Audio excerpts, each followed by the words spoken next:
Alright. Let me see this shit.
Hello and welcome to Grip Vision's coverage of the Global Racing Truck Series race here at Homestead-Miami Speedway.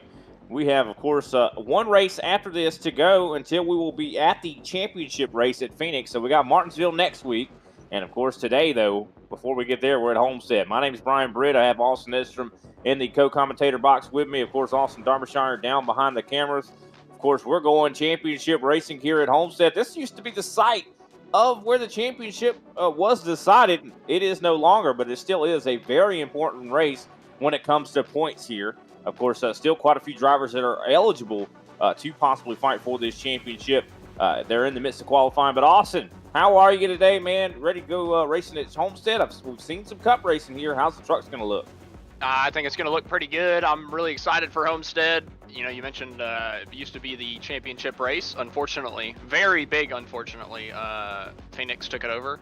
Terrible racetrack. But Homestead's great, man. I love coming here watching these races, whether it's real life, whether it's on the sim. It just seems like this racetrack puts on really good racing, plenty of different grooves you can use. And the trucks are probably going to see more of the bottom lane. I don't know if you're going to get all the way up to the wall like we saw in the Cup car on Friday night.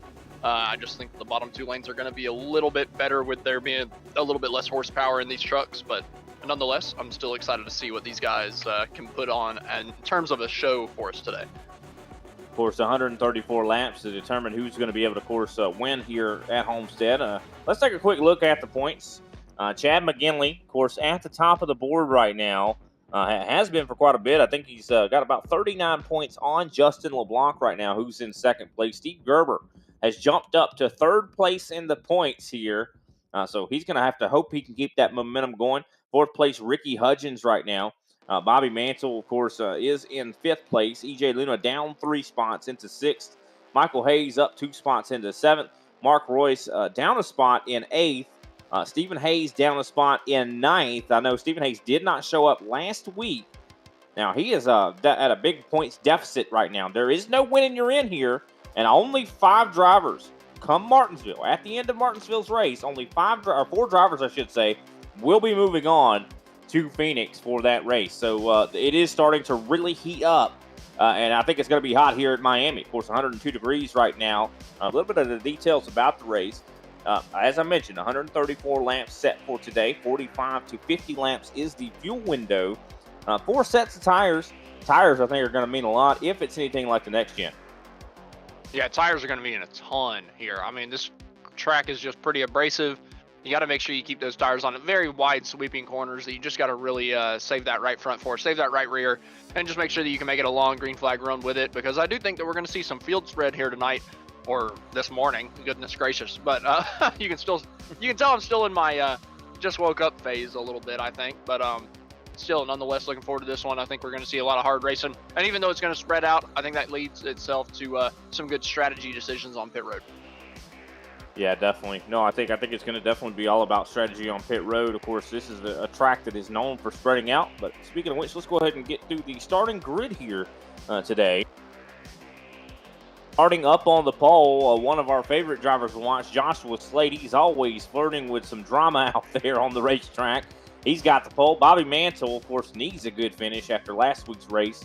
He's in second. John DiMatteo is starting third. New driver, been really lighting up, I think, the field out here for sure. Fourth place, Stephen Hayes needs a good finish desperately. I don't even think a good finish here would really guarantee his spot. He'd really need Martinsville to go well as well. Fifth place, of course, Michael Hayes. Sixth, Chad McGinley, our points leader. Steve Gerber in seventh place. Eighth place, Stephen Knight. Ninth, Justin LeBlanc. And Ron Harrington in 10th. EJ Luna is going to be starting in 11th. 12th, John Howard. 13th is Tyler Honeycutt. 14th, Michael Lester Sr. 15th, Ricky Hudgens II. 16th is Austin McGill. 17th, Ron Holmes and Joshua Winger and Kenny Heath round out our 19 truck field. Yeah, so we definitely got a pretty good little field here. 19 cars ready to go do battle here at this racetrack. I don't know exactly what to expect. I have not seen the trucks here. I don't know exactly how they're going to handle. I know last week at Las Vegas, it was a lot like what a super speedway would look like. But, of course, tonight or today, I should say, I don't think it's going to look anything like that, to be honest. This is kind of a driver's mile and a half. It is a true oval, unlike Vegas we saw last week.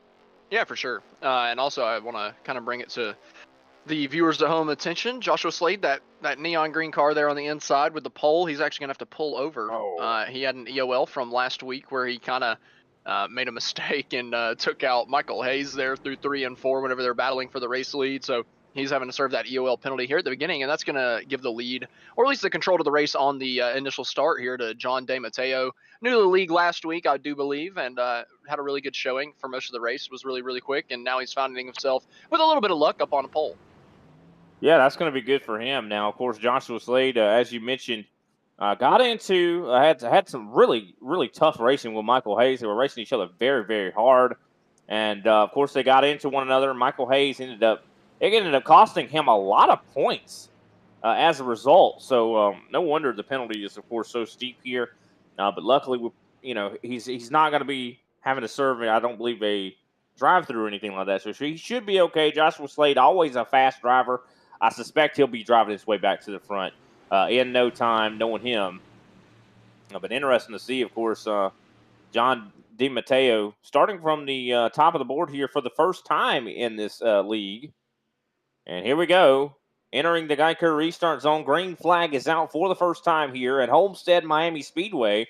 And the top line gets going before the bottom. Bobby Mantle floors it as soon as the green flag flies, and he leads into turn 1. Can Mateo get a run on the bottom here as he gets a little bit tight, but it looks like Mansell goes up to the wall, arcs the corner out. I think he'll get the run down the backstretch. Yeah, Mansell did get just a little bit twitchy, though, coming out of the corner. I think that inside line's going to prevail. I think it's just a little bit quicker on the newer tires. You can really use the grip that you get from having new Goodyear rubber on to just... Oh, but actually our race leader gets sideways. DeMatteo sideways in front of Bobby Mantle. Good reaction from Mantle and good reaction from Stephen Hayes, not to turn that into a massive accident, but that's going to give the lead to Michael Hayes on lap 1. My goodness, the 101 Motorsports driver, DeMatteo, very much sideways in the middle of the corner. Could have easily wrecked that race car, but what good heads-up driving from everybody involved, even DeMatteo, to be able to save that. As you see right here, sideways, getting ready to come off the exit of the corner. He just saved it. I mean, really good piece of driving right there. And he didn't lose that much. I mean, he's in 4th place right now. A little ironic. I was talking about the grip on the new tires is going to allow him to use the bottom lane, but he just kind of slid up. And you know what I got to say? While they're brand new, they're also cold. So he probably just didn't have enough to temperature yet, and it just kind of skated out on him on the exit. But still, good job by everybody else who are also on cold tires to be able to, miss that, because that could have turned into a massive accident, massive pileup from the race leader getting turned up in front of the field. But luckily, it did not happen, and we still got hard racing throughout the field. Steve Gerber and Stephen Hayes, both side by side through 3 and 4 for P4. Looked like Gerber was maybe going to get up there. Yeah, no kidding. It looked like he was maybe going to get up into Stephen Hayes on the outside, but Hayes gave him just a little bit more room than he probably needed to through the middle of the corner just to make sure they didn't come together. Good heads-up driving here in the early going there from Hayes. Yeah, very good battle right now. I'm kind of worried. I'm kind of concerned, I got to be honest, with Michael Hayes. He's setting lap times that are faster than everybody else right now. Over 2/10. I do not think you want to do this. I think this is a racetrack you want to maintain the gap and not build on it. I think eventually these guys are going to come back to him. Yeah, it's definitely not something that's sustainable. But now if you can break the draft and then maybe back it down. Oh, DeMatteo's loose again out of 4. My goodness, from P3, I thought DeMatteo was going around. But back to what we were talking about. I feel like if you can kind of break the draft and make sure that Chad McGinley, who's in 2nd place, just can't sniff that down the backstretch, down the front straightaway where you can get a little bit of a run, especially in the trucks. That draft can be very, very massive at the 1.5 miles. So if he can break that and then start saving tires, maybe it wouldn't be that bad of a deal. So get up to 7, 8/10 of a second gap, which he's sitting at just about 7 right now. But still, if you stretch it out to like 2 seconds, that means your tires are going to die at the end of this thing, unless your setup is just unbelievably good compared to the rest of the field. I think it's going to be all about long run here. I mean, this place just burns up equipment, and I just don't think guys that are kind of burning it up earlier are going to be able to benefit from it later. We'll have to wait and see how that plays out. Of course, these guys have 4 sets of tires down in the pit, so it's a very valuable resource. I mean, these guys are going to definitely want to hold on to. I want to talk about Joshua Slade, who, of course, qualified on the pole, had to go all the way to the back of the field. He's now driving his way up to 12th right now, following behind Austin McGill. Glad to see the 99 back out here. I know he is always a bullet on these racetracks. Yeah, he's kind of had to miss a few races here in a row. Hasn't been able to really show his stuff recently here in the GRL Truck Series, but luckily where he's out here today, maybe going to put out on a show for us right now. Only running P11, but I'd assume that he's probably going to kind of pick his way up towards the front of the field. Typically one of the fastest drivers in the series. Austin McGill won a bunch of races before the playoffs started, but just hasn't been able to make a lot of the playoff races, unfortunately. Sometimes real life gets in the way. Yeah, 100%. Of course, we're seeing battling all over this racetrack. I see Steve Gerber kind of dueling with Tyler Honeycutt, as well as a little bit further back, we see Joshua Slade fighting with Stephen Knight, trying to work their way up to the possibly get up to the top 10. As Knight, I mean, I'm kind of looking at it. I got to say, I feel like the at the top drivers are struggling in the early run, but this might be on purpose. They might be saving tire because I saw Bobby Mantle, of course, started on the outside pole, had the lead on the first lap, and unfortunately lost it early and has fallen back all the way to 8th. Yeah, really kind of struggling there from Mantle, but you got to think he was right behind De Matteo whenever De Matteo got loose. It completely killed his momentum. The entire field is stacked up together, and he just happened to lose a handful of positions. But you got to think, Bobby Mantle's got to be frustrated, right? The last couple of weeks, he's been taken out early in a couple of races, not been able to finish. He's been one of the best drivers right before the playoffs and all throughout the playoffs. He has been the fastest guy. He's been the man to beat. But currently, he's sitting outside of the cut line just because of 2 terrible races in a row where he gets taken out. So he's just got to have a clean night here today and just try to beat a couple of the guys that are in the top 4 right now so that he can maybe put himself in a good position for Martinsville next week. Yeah, and I'm wondering how that's playing mentally on Bobby Mantle. I mean, considering I think just a few races ago, he was probably one of the championship favorites. I mean, definitely had been lighting the Global Racing Truck Series world on fire. And I'm just wondering how does that affect your confidence when you continue to have bad luck? I mean, it tears you down. It feels like you can't do anything right. I mean, last week we saw him pick his way through the pack because he started at the back, picked his way all the way through the pack, and then gets in an accident as soon as he gets up there. So whenever you have that going on, it just feels like there's nothing you can do to right the ship, and you just continue to get taken out week after week. And we've seen that for a couple weeks in a row from Mansell. Hopefully today it can be a little different, but he does have a big gaggle of cars right behind him. And at that point, right, if you're a race car driver and you've just been on a tear of bad luck, you really start picking out the wrecking balls. You really start picking out guys that you know, okay, I need to be more careful around this guy. Give him another lane coming off the corner than I would normally give. And that can still hurt your performance too, because you're not using the entire width of the track. You're not using every little bit of the truck because you're just trying to give other people room just from being taken out over and over again. So I think that we might see a little bit of a more cautious Bobby Mantle today because he's just really got to have a good day. Yeah, he has to have a solid points day. Doesn't necessarily need to win, as we see Joshua Slade's been carving his way through this field up to now 9th place. Now has just slid in right behind Bobby Mantle. He just got by EJ Luna. EJ Luna, another driver who's in these playoffs that need a good run. I mean, it fell back 3 positions after last week's race at Las Vegas. So the 24 Lone Star machine definitely in need of a good run. Of course, Slade, a non-playoff driver, you see having to fight that wheel coming off the corners. Not a surprise. Of course, I think that today is going to be all about, of course, smooth inputs as we complete start lap 13 here. Yep, Slade doing a good job picking his way through the field so far. If I was Mansell, I would be a little nervous seeing Slade in my rearview mirror. We know how fast Slade is, and he did cause that accident with Michael Hayes last week. So maybe if I'm Bobby Mantle, I'm like, okay, if Slade gets to my inside, I'm just going to give him the position. Now, I don't think Slade's a wrecking ball by any means. Like I mentioned earlier, you kind of notice the wrecking balls and pick them out. But, he does kind of have that little streakiness. But whenever you're that quick, sometimes it's hard, right? You want to battle as hard as you can and get as many positions as you can as fast as possible. But sometimes it's just a little bit too much, too early in the event. I think that's what we saw last week. Don't get me wrong, we were getting towards the end of the event, but I just felt like him and Michael Hayes were on a different kind of strategy than a lot of the other guys. And I feel like they kind of just threw it away by racing side by side so hard with each other for 20 laps in a row after a pit sequence.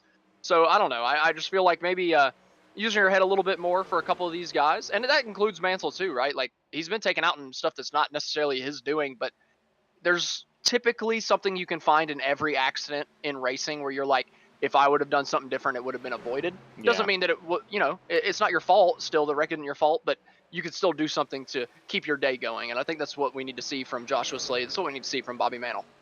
No, I definitely agree. There's always something you did to put yourself in that position. You're like, yeah, it's not necessarily your fault, but you do bear some of the responsibility. You were a part of that equation in some regards. Of course, Michael Hayes still doing a great job. He's got about over a second lead now over Chad McGinley. Now, McGinley last couple times by has been a little bit faster than Michael Hayes, though, as we see a big battle that has just kind of completed there between Stephen Hayes and John Mateo. That, of course, that was for that third place position. Tyler Honeycutt and Steve Gerber have been battling quite a bit here for that sixth place position. Of course, Tyler Honeycutt has finally made the pass. One thing I'm noticing, tire fall off is significant. We're 16 laps into this run, and we're already seeing over a second of fall off. This is huge.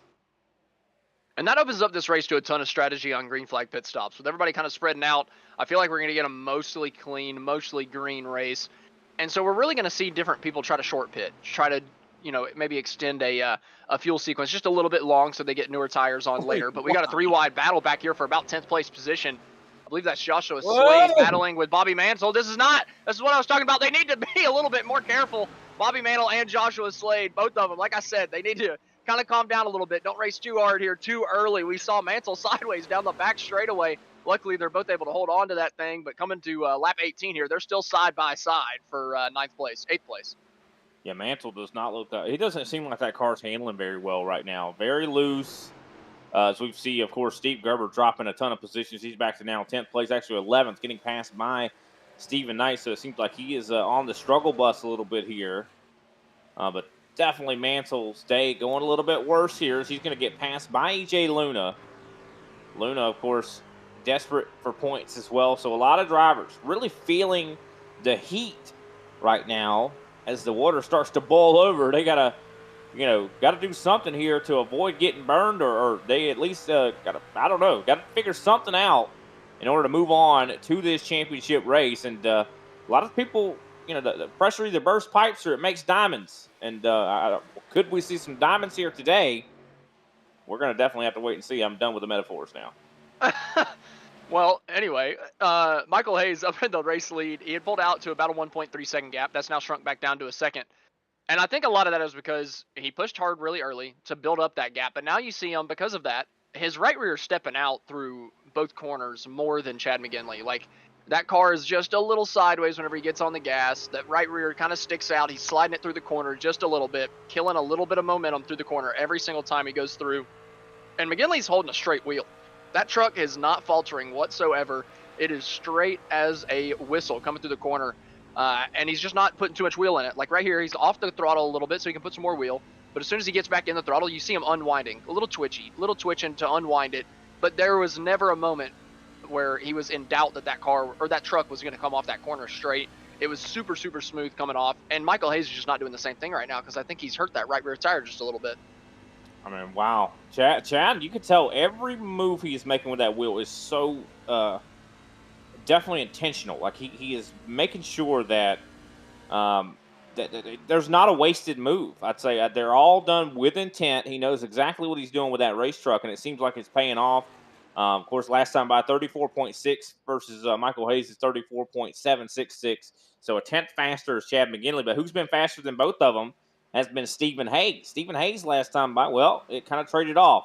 That's kind of curious. So this is interesting. Now, one thing I think this is showing is that consistency is going to be key. Yeah, you could be faster than somebody one lap, but this is a place that's all about consistency, and there's also not a lot of reference points around this racetrack. And how long the sweeping corners of this place are, that makes it difficult to really replicate that same lap every time. It's all about feel. As soon as you are off throttle, right, you just wait on the nose to turn. You can kind of see it whenever you're in the driver's seat. That's something in iRacing you don't get. You don't get the feel in the seat of your pants, right? Like, you don't get any feel through your butt on a simulator. So you've got to do it all with visual and all with audio cues, right? And what you're waiting for, especially in the trucks, is for that nose to just dig in the middle of the corner. And as soon as it starts digging, then you start applying that throttle. And if you can get really, really good, you time it to where you know when it's going to start wrapping like that, you're going to know just off of feel in the wheel that, hey, my nose is about to just dig in right here and start turning. And you can get on the throttle right as you know that it's about to start doing it also. So that's just kind of a, I don't know, whenever you get more and more skilled into tire saving and being really good on the long run, you can really start feeling that in the middle of the corner. As we see Chad McGinley get to the inside of Michael Hayes, I think he's doing that really well right now. I think that right as that nose is turning on that 28 machine, he's just getting in the throttle. But still, again, whenever you looked at his wheel just a couple laps ago, it's very minute movements in the wheel, just a little bit back and forth, left, right, but nothing aggressive. But Michael Hayes right here is having to turn right in the middle of the corner, coming off just about every single time. Yeah, that's definitely really curious. Of course, he's having to try to catch that vehicle before it slides, and we're 24 laps into this run now. Just started lap 25, and fall off is continuing to increase. We're almost at 2 seconds of fall off. I mean, it is just increasing at an exponential rate right now. We talked about the fuel window being 45 to 50 laps. I don't know if some guys are going to make it that far because of how hard these tires are wearing right now. I mean, what's going to give? I think the tires are going to give first. It's McGinley. Looks like he's going to surge ahead, and he's going to take the lead. How does he deal with the clean air? I know clean air, a very can be a boon. It can be a positive thing here at Homestead, but it also could be possibly a negative if you're not used to how the car handles in it. Yeah, whenever you're behind somebody, you're just going to be a little bit tighter, have a little bit more issues as Michael Hayes gets just squirrely off the corner. He's not used to the dirty air, right? I'm telling you, that right rear is hurting on Michael Hayes. And yeah, he probably got stuck in the dirty air there, had to turn the wheel a little bit more than he had the entire time, and just wasn't able to unwind it coming off the corner in time. So it just kind of had a little push loose condition in the middle.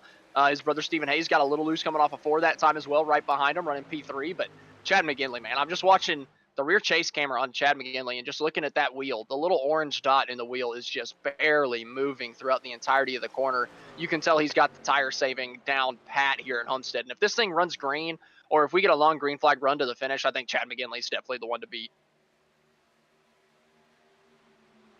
That's definitely curious. I think he's definitely going to be one that's going to be in the conversation.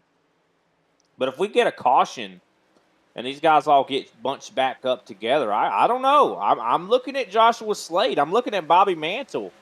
I'm looking at EJ Luna. I'm looking at Stephen Knight. They're faster than Chad McGinley right now. Lap time-wise, they're 2/10 faster at the moment on the longer, and they're going to come up here and possibly get into this battle as well. Of course, they still have to get by Stephen Hayes, Tyler Honeycutt, all these drivers.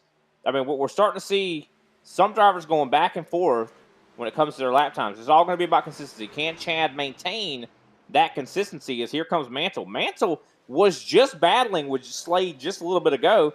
Now is back to battling again as we see almost a 3-1 condition. John DeMatteo way up the racetrack. He's off the pace.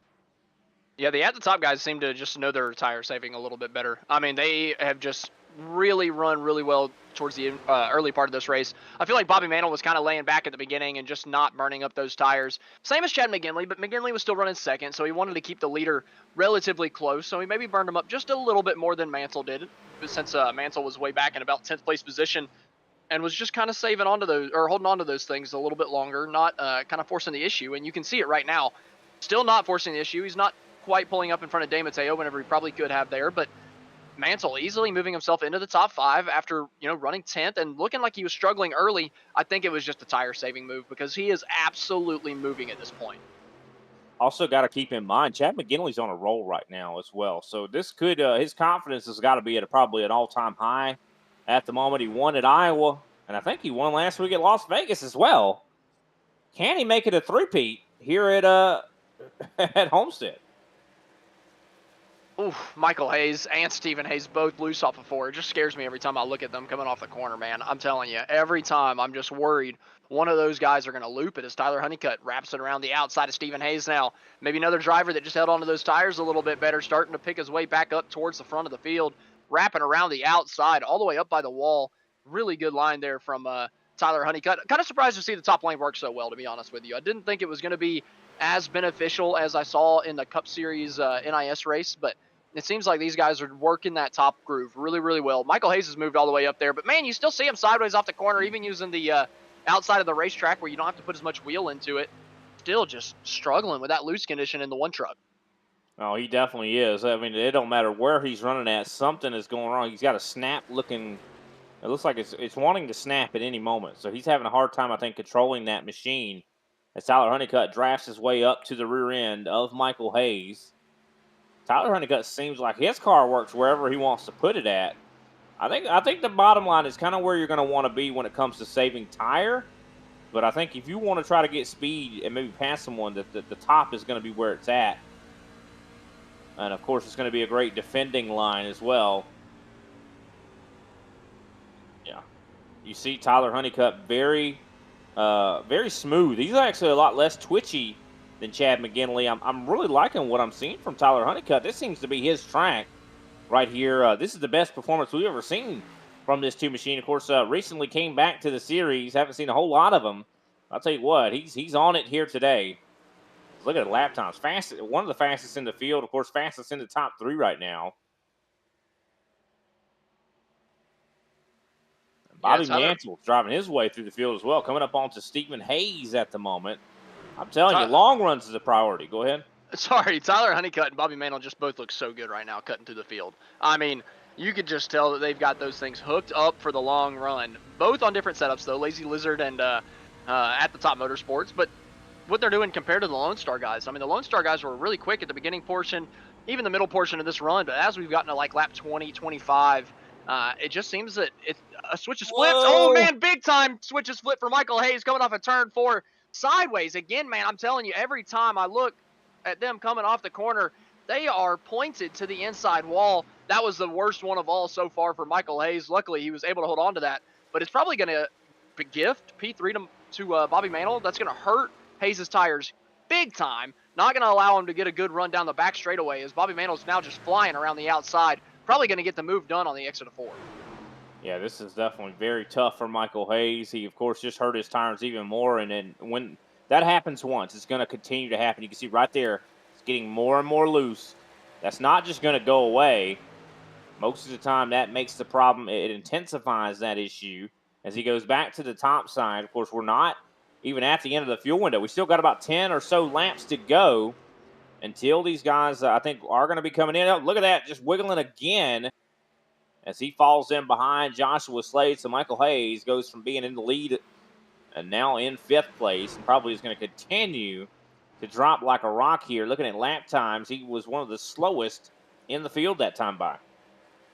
That's just what happens. You know, we kind of called it at the beginning of this race. We said we don't need to see him pull out to too big of a lead. I just think he did that. I mean, even his brother, though, he didn't pull out to a lead. He was further back, saving his tires a little bit better, but he's still struggling here on the long run. Both of them falling back through the pack.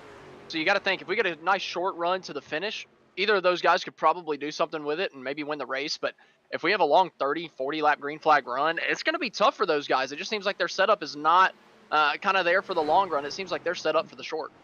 See, I don't know if it's their setup. I think it might be their driving style because EJ Luna's not looking like that. Like, EJ Luna's showing more speed than the other Lone Star drivers at the moment. So it's very, very curious. I mean, Luna was half a second faster last time by than Michael Hayes. I mean, he's going to come up here and take the top, the 5th place position away and make it look easy. I mean, Luna just looks incredibly good, right around the bottom. So I don't know. I mean, I don't know if it's setup based, but I guarantee you that Michael Hayes and Stephen Hayes are going back to the drawing board right now, and they're probably throwing the toolbox at it to figure out exactly why they're handling so poorly. And they're probably asking EJ, like, what are you doing differently than us? You know? Yeah, I'm sure that it's definitely tire saving as well. But you got to think, even with EJ Luna, who's done better on his tires with being on the same setup, he's still only P5 right here, and he's got 4 drivers that have just kind of pulled away from him in front. It's not like he's really reeling them in too much. So I don't know. It's kind of a 50-50. I feel like it's a little bit set up is just not good for the long run, and a little bit they also just burned up their tires. So I just really think that they're maybe 4th or 5th best on the long run, but the short run, like I mentioned, if they get that little dash to the finish and they're able to pick their way through the field, I feel like they could be in the race for the win. But I don't know. We'll have to wait for the next tire run to kind of cycle through, because I imagine, like what you mentioned, they'll go back to the drawing board. They'll probably save a little bit more on the front end of the next tire run, which is coming up pretty soon, pretty close to pit stops. But I don't know. It'll be interesting to see just kind of how long they push it. How long can they last on these tires? This is Michael Hayes sideways again off the corner. But I don't know. We'll just have to wait and see. Can they go back to the drawing board and get better on the long run? I just feel like even if they save tires, I don't know if they're going to be as fast as McGinley, as fast as Honeycutt here at the end of these races. Yeah, no, I think you're right. I think that Michael Hayes probably hating life right now. He is just like, man, can I get down pit road? I need to come down now, because like something. I bet the alarm bells are going off, and he is just wishing he could start this race over, because he's definitely struggling. As of course Stephen Knight tries to get around him. Both of these drivers kind of struggling as well. As of course Chad McGinley out to a monster lead, 1.7 seconds right now over Tyler Honeycutt. Where's Bobby Mantle, though, has been steadily reeling in Tyler Honeycutt right here. So, of course, last time by he was about 0.2 faster. Now he's about 0.3 back from Honeycutt, getting a very big dose of that dirty air. As we look on board of the roof cam of the 89 of Bobby Mantle, as we get closer and closer to the edge of the fuel window. Now, I was told it was 45 to 50 laps. I think it's going to be closer probably to 50 laps. And do we see these guys run it all the way out? What do you think strategy-wise would you do if it ran green all the way here? On the first pit stop, I would probably just, I don't know. It kind of depends on where I'm at. If I'm leading the race, like if I was Chad McGinley right now with a 2-second lead, I would probably wait until a couple of the guys behind me pit. I would want to put myself on newer tires, especially with how we see tires. I mean, it's so much at the end portion of these runs, as Mansell gets a huge run here on Tyler Honeycutt, goes to the outside. But I just think that if you're in the lead like that, you wait. You get a little bit newer tires on it afterwards. Even if it's just a lap, it's going to mean a lot later in the run. So if I'm Chad McGinley, I'm doing that. If I'm Tyler Honeycutt, if I'm Bobby Mantle, Joshua Slade, I'm probably pitting right whenever lap 45 ends, because that's splitting the race into thirds, 45, 90, 135. You'll be going the same distance on the tires every time. And it just kind of keeps you in the ballpark for the next time to make a different strategy play. Maybe you wait until 46, 47, but I probably wouldn't go any later than that if I was anybody but the race leader. No, I kind of like the idea of maybe the overcut a little bit, kind of like running a couple laps after 45 to kind of make it so that last run is a little bit shorter on the tires and you have a little bit better tire to play with, and you could drive it maybe a little bit harder. I mean, have seen a lot of success with that strategy, but it definitely, it's all about execution. You see, I mean, there's a ton of strategies that can work out on paper, but you have to be able to execute them. As, of course, we get ready to complete lap 45. We're coming down the back stretch, and we already got some guys that have elected to come down. That's Stephen Hayes. Of course, he was one of the strugglers. Steve Gerber. See Justin LeBlanc. Surprised Michael Hayes didn't come in that time, but it looks like he might. I would assume he's coming in this next time. As Chad McGinley stays out another lap. And we're at 2 seconds of fall off, by the way. We're at 1.8. That's huge. That is massive. And so whenever I look at that, if I'm Chad McGinley, I think, okay, I pit 1 lap after Bobby Mantle. That's it. You can only give him 1 lap, because if you give him 2, he takes the lead. But if you just give him the 1 lap, you're going to come out right back in front of him, and you're going to have the lap fresher tires, which they stay a lap fresher for the entire the entire section of the race you got them on, right? So if he puts them on that whole 45 lap stint, the second stint of the race, he'll have a lap fresher tires than Bobby Mantle. Now, you still got to hold on to them, because you can burn them to where it's not a good thing, and they'll actually end up evening out or getting worse than the other driver. But if you're both even on tire saving through the course of a run, and you've got a lap fresher tire, then every single lap from lap 20 on, you're just going to be a little bit quicker than the other driver. So if I'm McGinley, I'm kind of thinking of that, kind of putting that in the back of my mind right now, and just waiting. I would absolutely just wait to see Mansell come down pit road and then call it the next time in. Yeah, I don't know. I feel like, of course, they're both on the same. Chad and Bobby are both on the same team, so I don't know how that's going to work. Are they communicating? I think they'll pit on the same lap, because they're on the same team. They will pit on the same lap. At the Top has been very team-oriented the past 10 weeks or so, really just kind of working with each other. So I feel like they're not going to split strategy. They're not going to do anything that can maybe jeopardize each other's race. I think they're probably going to pit on the same lap. But if it was me leading, I would pit a lap after Mansell. Yeah. No, I mean, for sure. That's what I'm saying. But we're getting so close to the championship. Are they working together? I mean, but then again, Chad is a lock for the championship 4, I'd say. I'd say he's fairly safe. Here comes Mansell to pit road. So, I mean, I feel like if I was in Chad's shoes, I would be like, well, you know, I really want to have my other at the top teammate make it to the championship 4 as well. Would I maybe sacrifice to help him? Well, it's not like it's a win and you're in. So it's not necessarily something that you can do to like pull over and let somebody by or whatnot. You'd work with him though. You know, try to get him the best strategy. Well, that's fair, but I don't know. I feel like if I'm a race car driver, I want to win. So yeah, I don't know. I mean, I get it. But you want your teammates, you know, in there at that race at Phoenix, you know. For sure, but if I'm McGinley, I'm probably thinking, well, Bobby's been top 3 fastest, if not the fastest guy for the last 2 months of the season. So McGinley letting Bobby Mantle finish second or being on different strategies and racing each other probably wouldn't be that big of a detriment unless they crash each other, right? I mean, I feel like Mantle, on pure pace, if he does not have another accident in the next 2 weeks, Bobby Mantle will make the championship race. He's been way, way, way too quick the last couple months of the season. I feel like, yeah, they'll probably work together. But, I mean, if Mantle's running a second and a half behind McGinley and finishes second, I mean, who cares at that point? It's really not a big deal either way. They just get second place points, and he'll be able to make the championship 4. Tyler Honeycutt to pit road. Michael Hayes finally coming to pit road. He actually went really long, even though he was struggling so much. You'd think he would have came down a lot earlier, but it looks like he was trying to.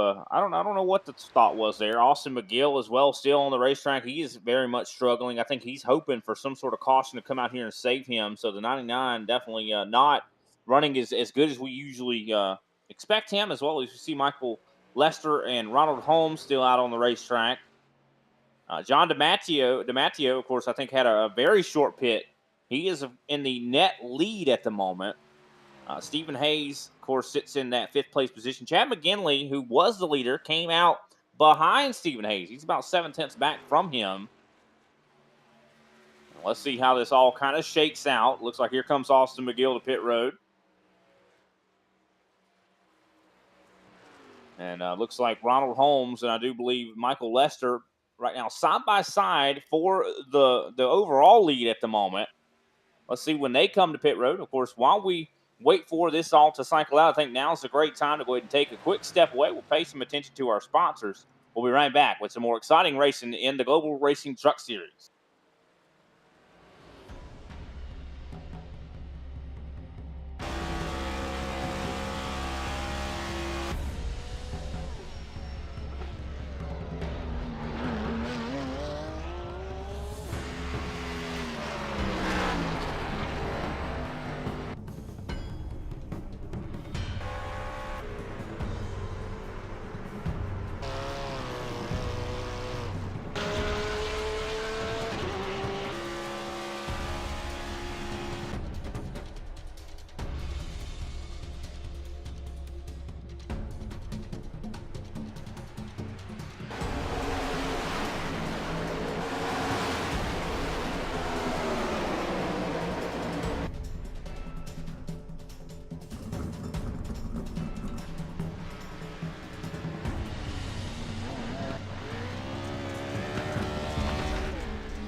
Racing isn't easy, but experiencing it is.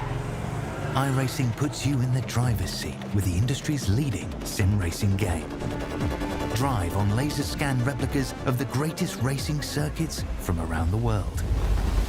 Go head-to-head against other drivers chosen by skill-based matchmaking to ensure competitive racing at every level.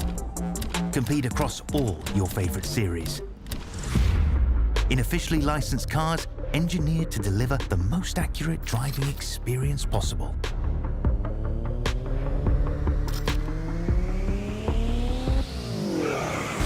Join a race or host your own with players from across the globe. Race against the computer or in a league with friends. Feel the thrill behind the wheel. Visit iRacing.com.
Welcome back, ladies and gentlemen, to Grip Vision's coverage of the Global Racing Truck Series. Of course, we saw an accident under our caution flag, or under our commercial break, I should say, that involved Ronald Holmes. Ronald Holmes, of course, I do believe had yet to pit. Unfortunately, I think the tire might have, something might have happened there. Let's take a look back and see exactly what happened that brought this caution out. You see, I do believe that is Dave Mateo that came up on the older tire vehicle of the three Ronald Holmes, and just heavy damage for Ronald Holmes as he hits the outside wall, slides back down the track. And, of course, that is what brings the caution flag out. But, wow, that is definitely going to take Ronald Holmes out of this race. What a hit.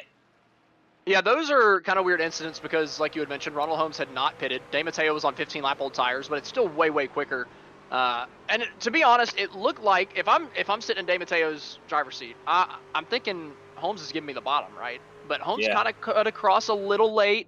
And you got to think whenever somebody on newer tires is coming up, they're going to have so much overspeed on you getting into the corner. And Mateo was trying to turn left, try to get all the way to the bottom of the racetrack whenever he saw Holmes wasn't giving him that lane. And I just kind of feel like Holmes squeezed him in a little bit. I mean, don't get me wrong, he was way ahead at the entry of the corner. But whenever you're on older tires like that, you got to know that the guy behind you is going to be coming on you really quick. And it's hard to put that completely on Holmes. You know, he got completely taken out in the middle of the corner, but I just feel like he should have left another lane. I think he came down a little bit too far, and it was just a little bit late of a move. If he had made it obvious he was going to the bottom from the beginning, probably not an issue. But he really looked like he was going to the top and then cut back down. So it's just kind of a hard one to judge complete faults on, especially with people being on different tires. And I think it was really an awareness thing. I just don't think Ronald Holmes was aware that Mateo was coming up on him. Dave Mateo was coming up on him. So I just think it comes down to track awareness. I don't think he realized that he was coming, and unfortunately, Dave Mateo thought he had the bottom line clear and did not.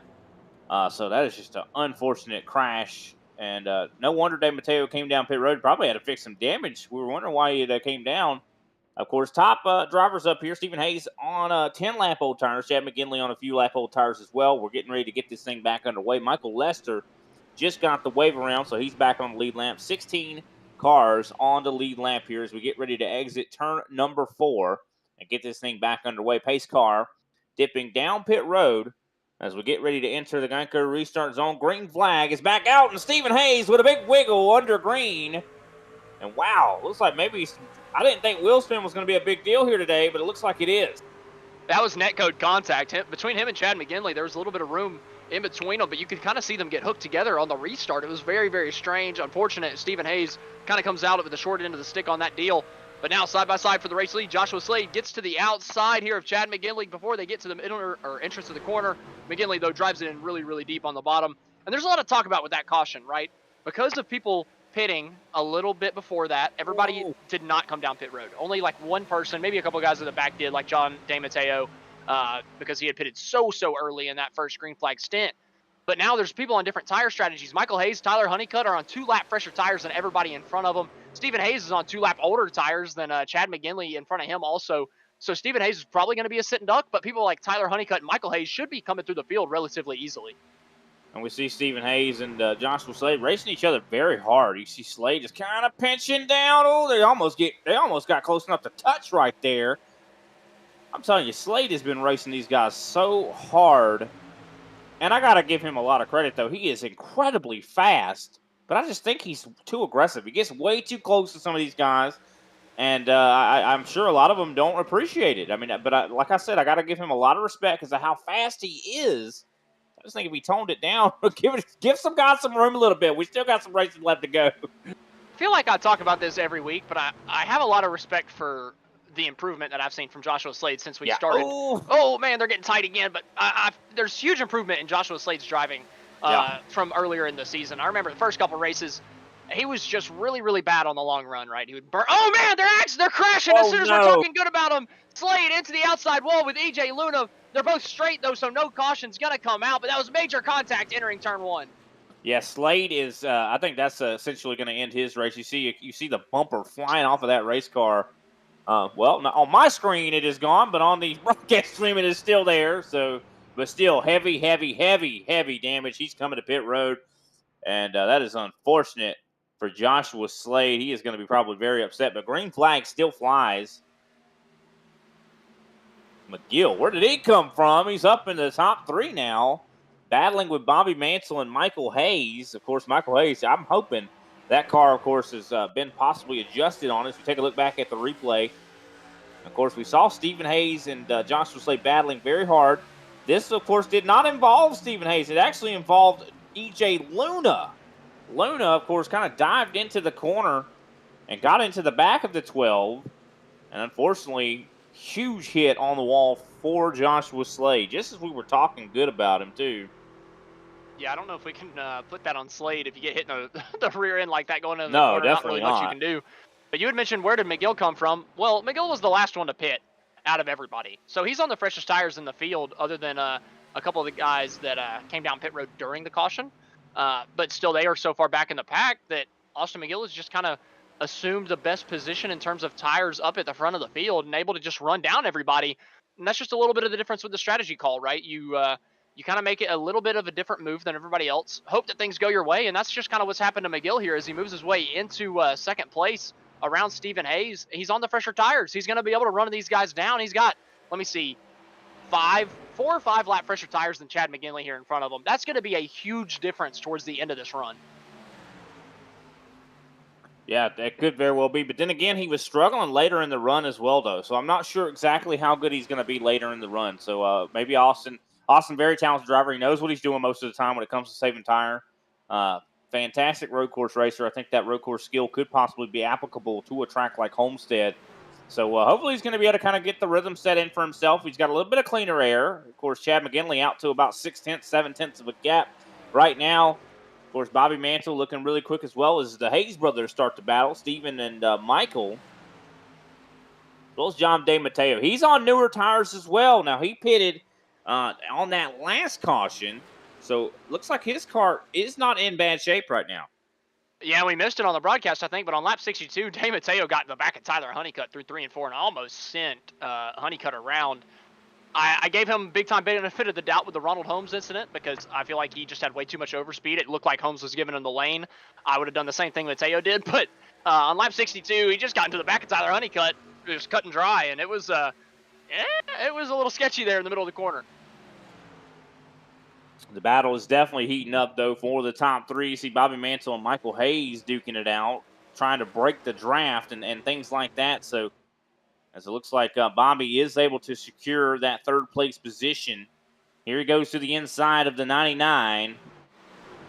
And they go side by side for second. Chad McGinley probably loving that. He wants them to stay side by side, but it's not going to stay for long. It's, of course, looks like Bobby might get the position. No, you see Austin McGill getting the run on exit. Possibly going to see him 3 wide. And looks like I think Michael Hayes thought better of it. You can see he thought about it. He definitely thought about it, but I think he resigned himself to kind of just push the 89. Yeah, he kind of faded to the inside, but Mansell kind of faded also whenever he faded in.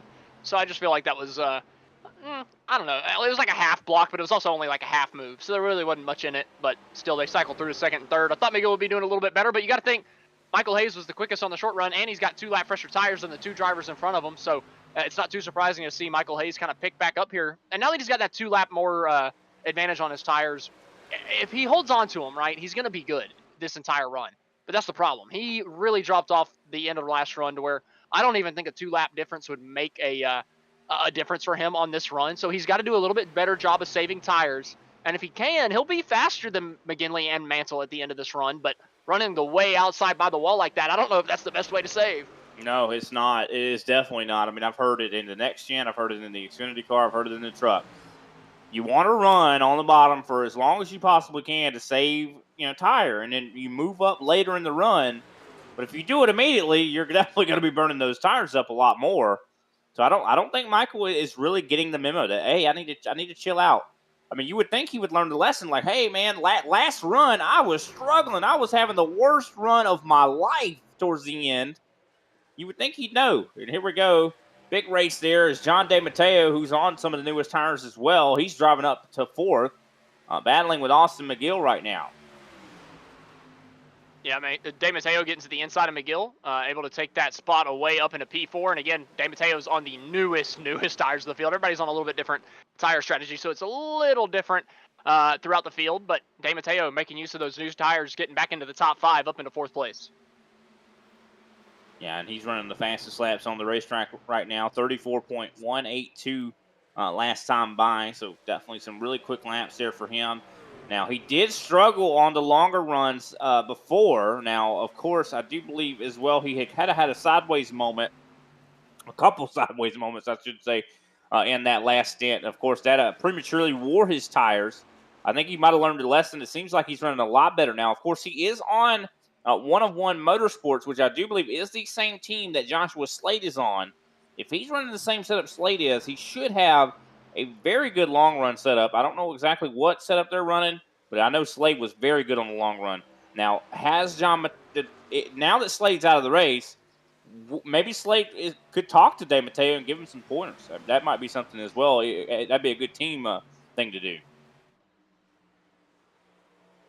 In order to last better on the long run, as you see Stephen Hayes, big send on Austin McGill, as well as you see Bobby Mantle trying to hold off John De Matteo, and side by side, of course, for that 5th place position, as well as you see further back, Tyler Honeycutt battling, of course, with Steve Gerber. Steve Gerber needing a good night tonight, or day today, just considering the fact that he is 3rd in the points. He wants to keep that momentum going.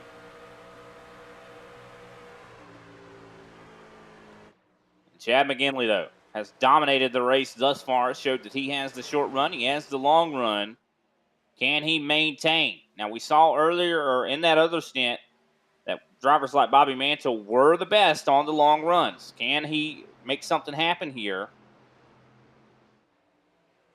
The big difference is just the tires in the top 4. With Michael Hayes being on 2 lap pressure tires, and the other 2 he's racing right there, and then obviously De Matteo being on 3 or 4 lap tires fresher than Michael Hayes. It's just kind of lending itself to an interesting run here in the middle stint. And also, are people going to push this stint a little bit longer because we had that caution period, so you don't actually have to run the full 45? You can maybe run it to lap 95, lap 100, and cut down the last stint to only 35 or 40 laps, which would really put you on good tires for the last stint. It'll be interesting just to see what kind of different decisions they all make. And again, McGinley's kind of leading the pack. He's able to kind of dictate the strategies a little bit. If you can build out that lead through the last 15, 20 laps of this run, you can really pit a lap later than all these guys. You can wait until Michael Hayes pits, because Hayes is probably going to blow off that right rear tire a little bit towards the end of this run. We saw it the first time around. And now, even though he's got 2 lap fresher tires than Bobby Mantle here, he's actually getting passed by Mantle for 2nd place, so it's already not looking too good for the driver of the 1. No, not at all. Like I said, I don't think he learned this lesson. I think really the tire wear is significant. He's got about a 0.2 of a second deficit compared to the drivers around him. As John De Matteo comes up as well, he's about 0.2 faster than Michael Hayes, as well as Stephen Hayes. He's struggling as well. So, I mean, a lot of these drivers are struggling a lot more than they probably want to. We'll see how, if a caution flag comes out to help them out. But I think from what we've seen thus far, it has been a very green race. So I think we're going to possibly see the strategy possibly play out. And, of course, we are not good to go to the end of this race. Still quite a bit of laps left to go. Coming up, I do believe, coming under 60 to go very soon. Just going to have to double-check your math. I know how you are with that South Carolina math. So oh, yeah, I'm bad. Real bad. Yeah, we are. We're at about 57 to go, something like that. So I'll give it to you. Close. That was 58 to go. We're right there. You nailed the. I can't even under talk, 60, man. Under 60. I love being able to talk about you with math, but unfortunately, you got it right that time, so I can't say too much. Yeah, I don't have enough fingers and toes, so I just have to guess. Understandable. You just can't count like that. I get it. Yeah. But Chad McGinley taking care of business now, out to almost a second over Bobby Mantle. So definitely at the top, probably loving every bit of this right now. They have been such a awesome group, an awesome team this season. I mean, you even said it earlier. You know, they kind of prioritize teamwork, and it seems like, I mean, it just really helps. I think that they are the most organized team on Global Racing Series, and I don't think that that's a long shot statement. Yeah, at the top is just kind of, I mean, they put themselves at the top. I mean, there's nothing else to say about it. I mean, they've literally been the best team in the series ever since the playoffs started. Just a little bit before that, I remember seeing them just absolutely dominate IRP. Got a little bit unlucky with the driver or two towards the end of the race with some cautions, but they were on for a 1-2-3. And ever since that point, Chad McGinley and Chad McGinley and Bobby Mantle have just been the class of the field week in and week out. Stephen Knight's typically not too far behind him. He's not having his best race right now, running P8, but still Stephen Knight has typically been right there with him, just half a step behind in P3 most weeks, right behind those guys. But it's just super impressive what At the Top has done the last couple months. I mean, they went from maybe challenging for a second place finish and one of them finishing 6th and one of them finishing 10th to consistently being 3 of the fastest trucks week in and week out. And now it looks like 2 of them are probably going to punch their ticket into the championship 4 next week at Martinsville with Chad McGinley and Bobby Mantle. Chad, I mean, he might be a lock already, and he's leading this race. So Chad locked in to Phoenix at this point. I'll say I'll hang my hat on that. And Bobby Mantle, obviously, he's got to fight his way back after wrecking in 2 weeks in a row. But if he gets the top 2 here today and then just follows it up with a solid top 5 run at Martinsville, you got to think Bobby Mantle will be there too. Oh, yeah. No, I agree. And one thing a lot of people might not realize, I mean, some of the people that have followed this Global Racing Truck Series for quite some time, of course, they've been up and running for a couple years now. And I've had the pleasure of calling a lot of their races. And At the Top used to not be relevant at all. I mean, I hate to say it, they used to not be at the top at all. But something has happened when it came to the organization and just some type of change. I don't know exactly what happened, but I'll tell you, it has been a fantastic change that has really breathed new life into that organization, and they've been a winning team. I mean, they are a championship level team here in the Global Racing Truck Series, and you love to see it. Your destiny is based on how you what you put into it, right? I mean, what you can get championships if you put in all the work, and I think Chad McGinley, Bobby Mantle, Kenny Heath, all those guys have put in the work. Absolutely. They've done so much to just kind of improve. And, you say you hate to say it, but I think that's an even more, or it's a bigger testament to the improvement, right? The fact that they weren't relevant. And now all of a sudden they're dominating the playoffs and look to be the top 2 guys going into Phoenix here in a couple weeks to where they can maybe fight for the championship. They're going to have 2 of the 4 slots taken up more than likely. And I would put my money on At the Top at this point. And that is just a huge testament to the improvement throughout this race team throughout this year. And like you said, even beforehand, like they haven't been relevant in the past, but now all of a sudden they're the top 2 guys in the series. And it just seems like a switch flipped overnight a couple months ago because, you can do it 1 week, you can do it 2 weeks. You might be able to do it 1 or 2 weeks here every now and again for a couple, every couple months you really hit the setup out of the park. You really figure out because you go to a racetrack you really like. But it's been consistent. They've been the top 2 guys for the last 2 months, Chad McGinley and Bobby Mantle. I mean, they have just absolutely flipped a switch and become the best in the series. And that's just a huge testament to the improvement that they have shown. I mean, it's almost like Rick Ware Racing just became a championship team. It's like, what happened? Like, oh, God, were they that bad?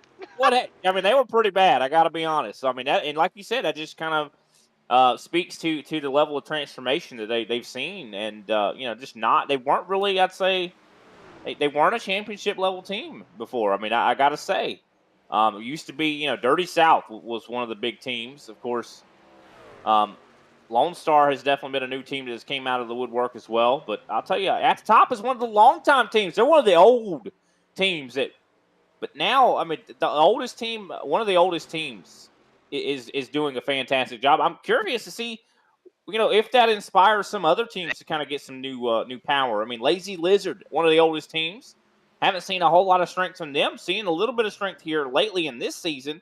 But I love the parity we're seeing this season. A lot of drivers, I think, are using, trials and tribulations to motivate them to do better. As, of course, Chad McGinley still out front. He's got about a 7/10 of a second gap now. Back to Bobby Mantle. Mantle's starting to run him down. Yeah, Mantle is just kind of shown he's got that long run pace. I think McGinley's good on the long run, but Mantle is just a tick better. I mean, he is just starting to reel him in. And it's an even bigger show of strength. The fact that they've got a driver on 6-7 lap fresher tires, green flag lap fresher tires than them, running right behind him in 3rd place. And they're pulling away from him a little bit. They're kind of starting to pull away from John DeMatteo here and just kind of etching out that 1-2 gap that they've got. I mean, DeMatteo's holding it relatively decently right now, hovering around the 1.35, 1.4. But he hasn't been able to run down these guys like you would expect with somebody on newer tires. And DeMatteo's pretty quick, too. He was really quick in that first stint. Just pitted a little bit early. I thought he started falling off towards the end of it. And maybe we're just seeing the same problem here with DeMatteo as we are kind of I was just about to say we're kind of etching up on the second round of green flag pit stops, and here it is. Michael Hayes coming down pit road.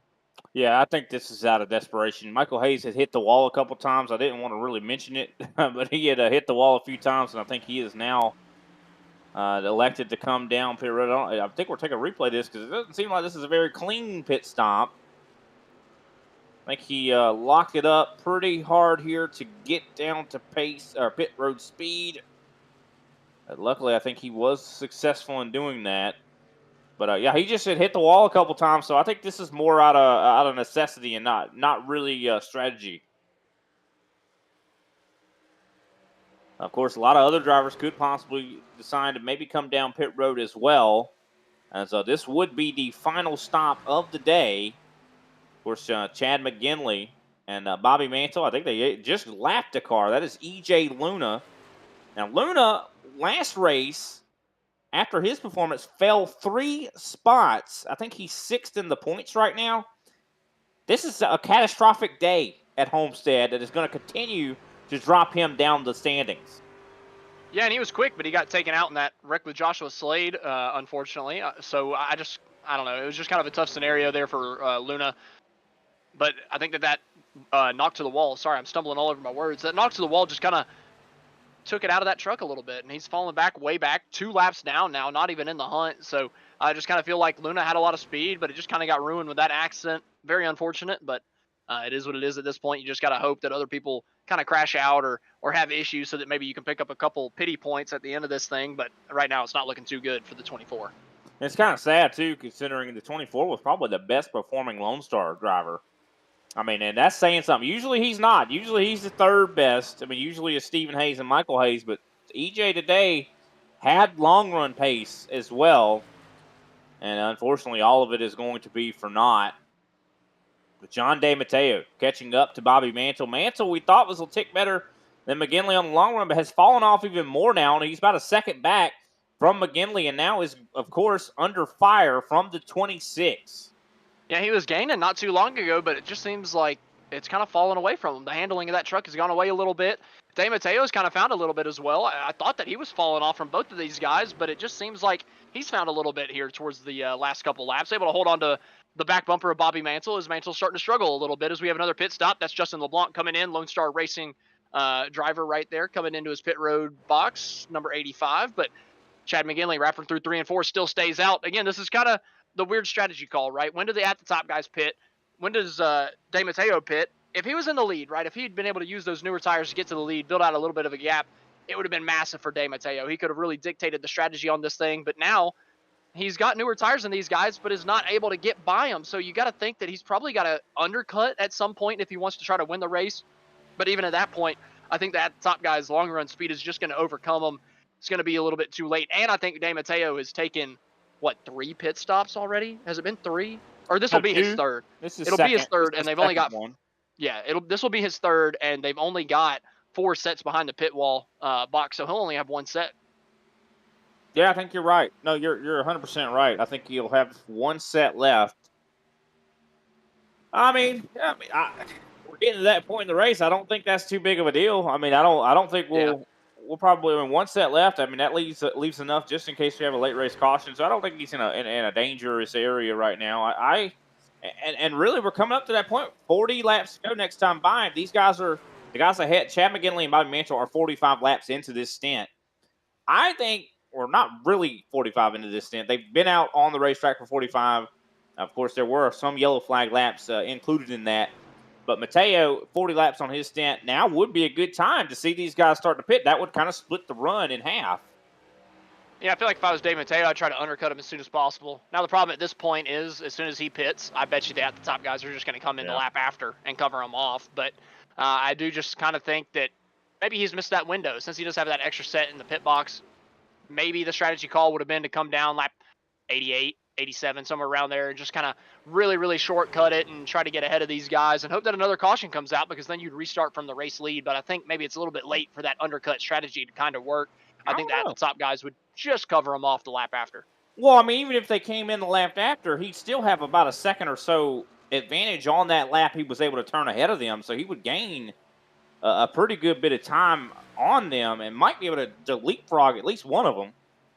He could, but I still don't know if he would be able to hold on to it all that long against these guys because, like I mentioned, he's got anywhere from 5 to 7 laps of better tires than the top guys, and he's slower than both of them now. He's right? slowing down now. 2 cents.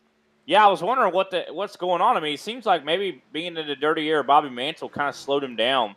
But I just got to say, the 26 has been very impressive today. I mean, no matter where I think he's got a podium chance here either way. I mean, looking at it, there's no one even close to the podium right now.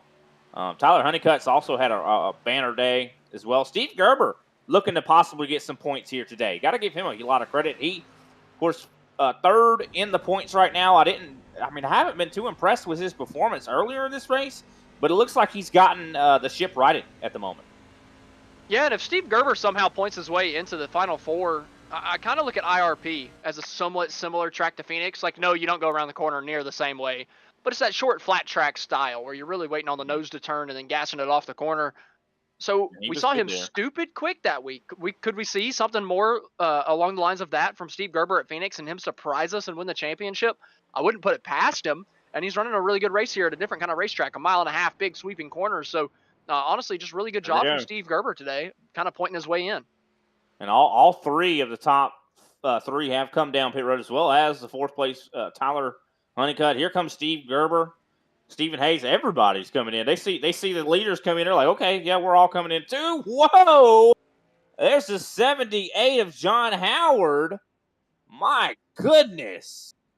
He just hit the inside wall fairly hard, was trying to get it down to speed. We're going to take a replay and watch this. Hadn't seen this driver a lot here today, but he's definitely on our screens for the wrong reason.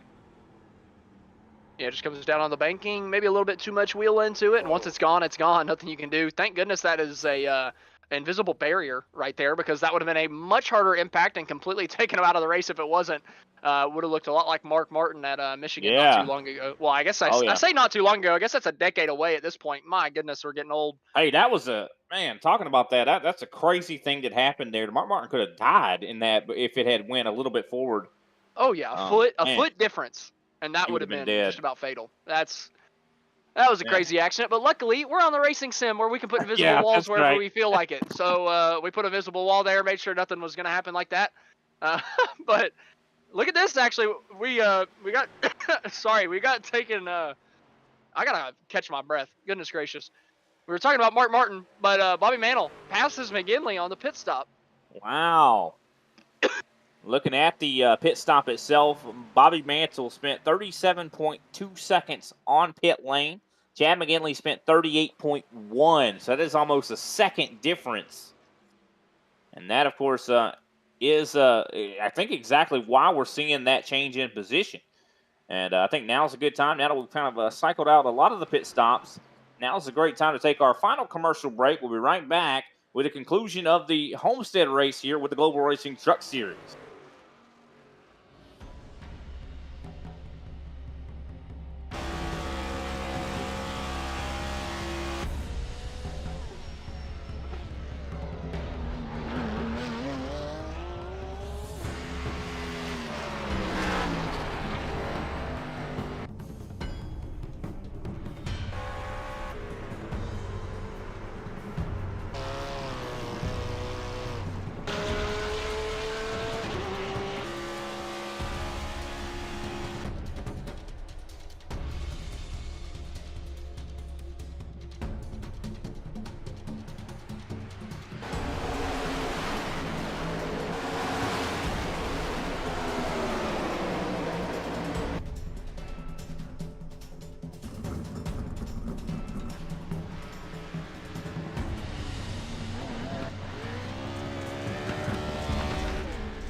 Racing isn't easy, but experiencing it is. iRacing puts you in the driver's seat with the industry's leading sim racing game. Drive on laser scan replicas of the greatest racing circuits from around the world. Go head-to-head against other drivers chosen by skill-based matchmaking to ensure competitive racing at every level. Compete across all your favorite series. in officially licensed cars engineered to deliver the most accurate driving experience possible.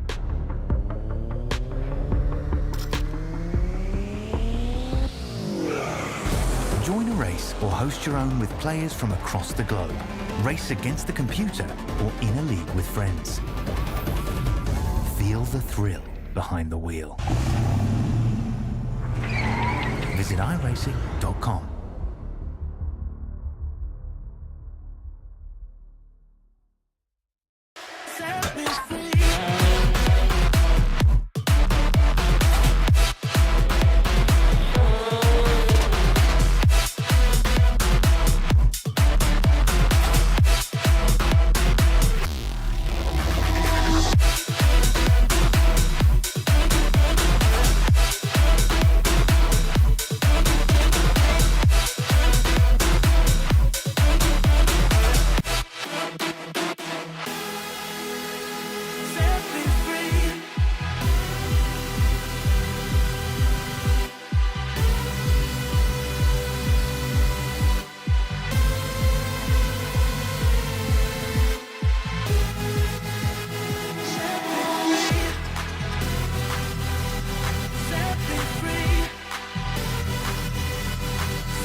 Welcome back, ladies and gentlemen, to Grid Vision's coverage of the Global Racing Truck Series.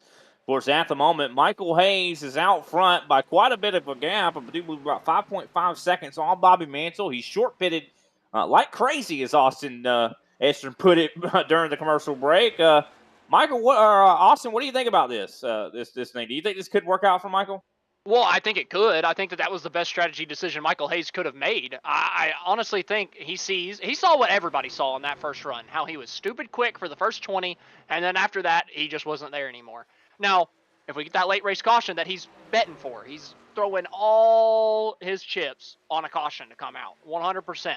If that comes out, everybody else is going to run harder than they did in that first stint, so it's going to be harder for him to pick up that gap that he made over Chad McGinley on the early going of that, but it's still going to play into his hands because we saw how good he was on the short run. And right now we've got, 25 laps to go. So 26, actually, coming to the line right here with Bobby Mantle and Chad McGinley. So if that caution comes out, Michael Hayes might be the one to beat, even though we thought that he was kind of dead in the water, all from this strategy decision. But it's got to come out before he drops. And maybe he could drop to third. He could maybe drop behind Chad McGinley right here into third place and still be okay. Because that restart, you never know what's going to happen on the restart. Could get a good pit stop to where you jump up to the lead, but it's got to come out before he gets passed by Dave Mateo. It's got to come out before he gets passed by Justin LeBlanc so that he can, be at least in the front 2 rows. Yeah, of course, Bobby Mantle gaining a half a second a lap at the moment. Now, all of that is dependent on one thing, and that is the caution coming out. And everybody, for the most part, is spread out. That makes that a lot less likely. Of course, we do see Justin LeBlanc, I do believe, getting passed possibly by Tyler Honeycutt at the moment. But there's only a couple pockets of racing on this racetrack. And like at Homestead, when they get spread out like this, the cautions are a lot less likely. So I don't know. I mean, I think Michael Hayes, yes, it could work out that way, but it's very, very unlikely.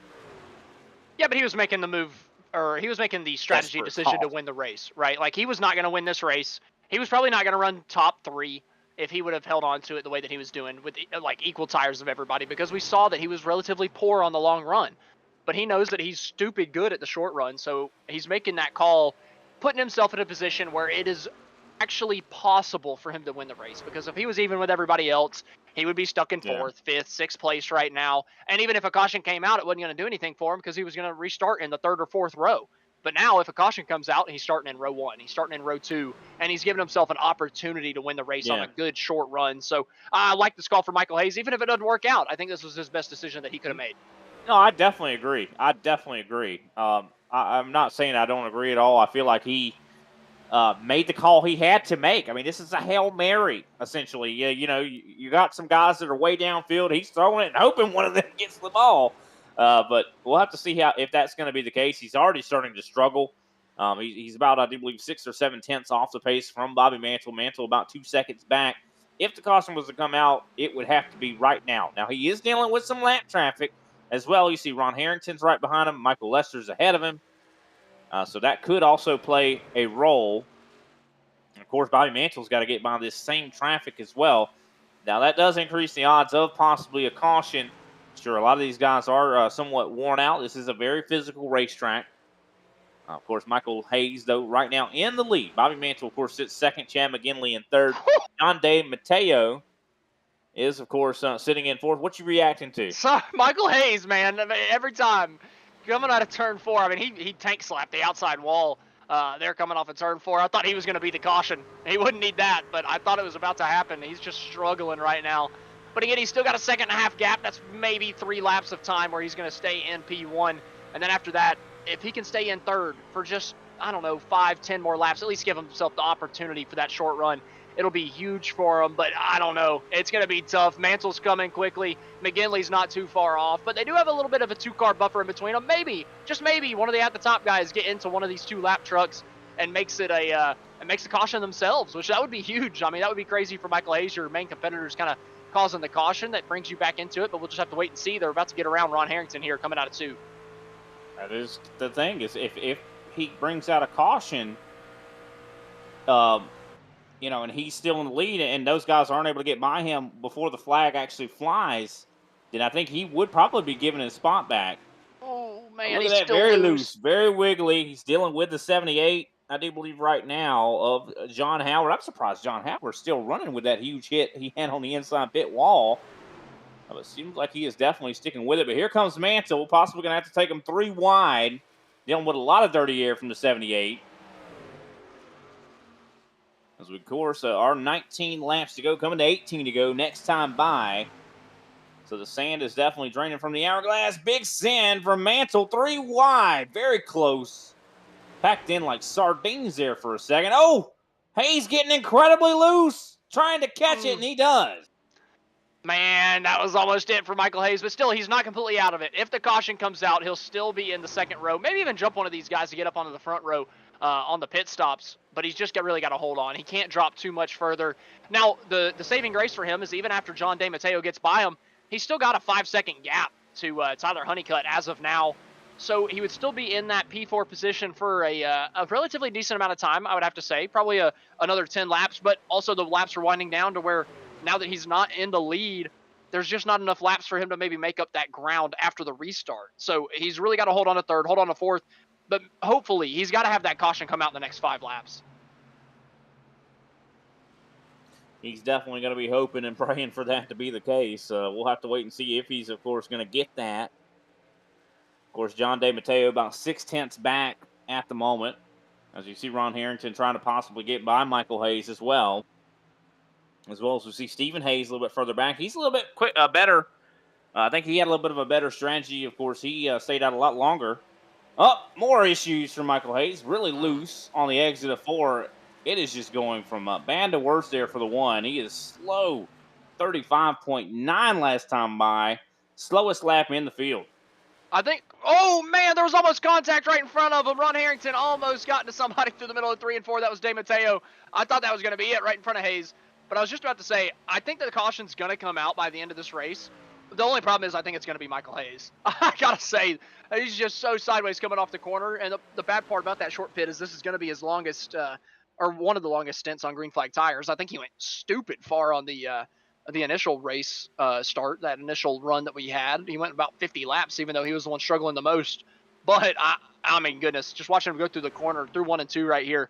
He's probably going to kick it sideways again by the time he comes out of the exit of the corner. I mean, he has just been sideways every lap. You see it twitch a little bit in the middle of the corner. Not too loose, though, but he's still skating it around the corners every single time by. Yeah, he looked okay there through 1 and 2 that time. So, if he could just keep doing that, But it's definitely been tough for him. That truck's just not handling well at all. And he's going to have to definitely hope they bring a good race piece to Martinsville next week. But, I mean, if he just hangs on to it, I mean, he's okay right now. Of course, Tyler Honeycutt about 1.5 seconds back. But Tyler Honeycutt also is over a half a second faster. So I think Tyler Honeycutt is going to possibly get that lead down and take over that 4th place. But even so, I think Michael Hayes is lucky if he finishes in 5th, and I think he's got a good chance of it if he Yeah, hangs on to it. If he I think that he's going to keep dropping, to be honest with you. I think he might drop to, if this thing runs green, I think he might drop to 7th. I want to say I think Stephen Hayes and Stephen Knight are probably going to get by him. They're another 3 seconds back from Honeycutt right now, and I got to think that over 13 laps, they're probably going to cut that gap down all the way, but I still like the strategy call for Michael Hayes. He didn't get the caution he needed, but that was his chance to win the race. So I like the kind of move that he made. Oh, man, somebody sideways on the bottom of the racetrack coming out of turn 2. I think they saved it on the apron, but that was almost it right there. Yeah, anytime something could happen here. It was could Michael bring Hayes. him back. Oh, no. And of course, he is just still struggling. You see Tyler Honeycutt now 3/10 back behind him as we get closer and closer to the end of this race. Now 12 laps to go. And we're looking on board, I do believe, with Tyler Honeycutt. As he, of course, sits side by side with Michael Hayes. Michael Hayes almost blocking, throwing some blocks here. My goodness, this has definitely been a rough day for Michael Hayes. I guarantee he's going to be not wanting to see this racetrack for quite some time. And imagine if this race was still the site of the championship race, Michael Hayes would be in a lot of trouble. Yeah, but I think Hayes is hurting in the points anyway because of that incident last week. So I don't know if it would even matter at this point because it's looking like he's not going to make the Final Four unless he has an absolutely amazing race at Martinsville.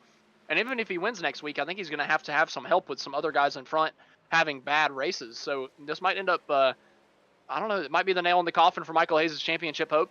He's got that 3 second gap, maybe 2.5 to Stephen Knight right now in P6. But it's going to be tough for him to hold on to that top 5. It would be huge for him in the points if he could, but it's going to be tough. And, of course, at the moment, if the race was to end this lap, Michael Hayes would actually be in a probably pretty good position considering Bobby Mantle and Chad McGinley, the only 2 playoff drivers that are ahead of him right now. But that's a big if he's able to hold on for this remainder of these remaining 10 laps. Or Stephen Knight, about 3/10 slower, or 3/10 faster, I should say, than Michael Hayes. We'll have to see how this kind of all plays out. At the moment, not a whole lot of racing going on the racetrack. It looks like that last time by it was much different. Michael Hayes, 36.5. Goodness gracious, Stephen Knight is definitely going to catch him very quickly now. As there goes Stephen Knight right by, or he's probably going to get by the one here very soon. As we're coming up to 8 laps to go, of course, Bobby Mantle. Big turnaround for his playoff hopes. As, of course, we talked about, he has been having it just terrible, terrible luck. Well, he is now in prime position to possibly get a W. This would be the 3rd, I do believe, At the Top Motorsports race win in a row. So what an accomplishment for that team. Is he, of course, has a 2nd gap on Chad McGinley and is increasing it as it continues. Yeah, I thought he was a little bit better than McGinley whenever he was stuck behind him, but whenever you're in that dirty air, it's a little tough to kind of, especially on the old tires, it's tough to get up to the back bumper and make a move, do anything with it. But it's not like he was significantly faster than McGinley. I mean, it was maybe 100th of a second a lap, right? I mean, there's not much in between these two drivers. But you've seen as soon as Bobby Mantle took the lead, they rode around for a little bit, didn't burn the tires up, but as soon as the tire wear started kicking in, because at the end of the run, it doesn't matter how much you save them, they're still going to hurt a little bit. He's been able to, kind of stretch this gap out to Chad McGinley and pick up just a little bit of time, lap after lap. He's just stretching out that gap, just praying that caution doesn't come out. That'd be the big thing for Bobby Mantle. I mean, the way this round has gone, I wouldn't be surprised if a caution comes out, we get a green-white checkered, and he gets turned head on into the fence. I mean, I hate to say it, but it just seems to be his round that he's been having so far.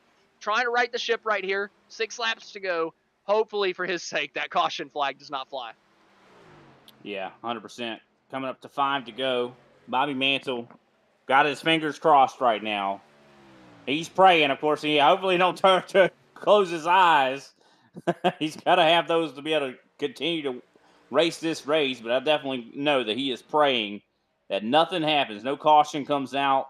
Because this would be the best thing for him right now to be able to get this W. Of course, also would be a huge accomplishment for the At the Top Motorsports guys, considering that would be a 1-2 finish And also, we got to give a lot of credit once again to the 26 of John DeMatteo. Qualified, I do believe, in third. Oh, Michael Hayes is up in the wall. He is just having a tough day. He's got to hold on to 7th, though, for the playoffs. He's got to hold on at this point. He's got a big gap to Gerber. He just needs to take care of it. Just try to bring this thing home. Not too many more issues. Only a 4-second gap to Gerber right now with 4 laps to go. It's going to be tough to get this thing around the racetrack 4 more times, though, as he's going through 3 and 4. I mean, he's just skating. He is skating sideways the entire time. The right rear of that car is not hanging on good whatsoever. He's pointing to the inside of the racetrack, able to hold on to it coming off the corner. But if he does that every lap, Gerber's going to be there, and then LeBlanc's going to be there. He could lose another 2 positions by the end of this thing, and that would be massive for the championship standings towards the end of this race. Hopefully, for Michael Hayes' sake, he can hold on.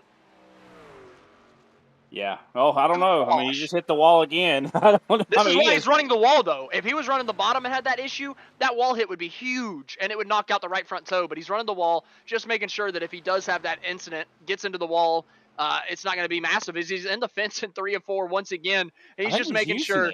I mean, he's got to at this point. That thing is gone. That right rear tire is completely shredded off that thing, but he's just making it work still. He's just holding on to that gap. It's down to 3 seconds now with 3 to go, so it's going to be close.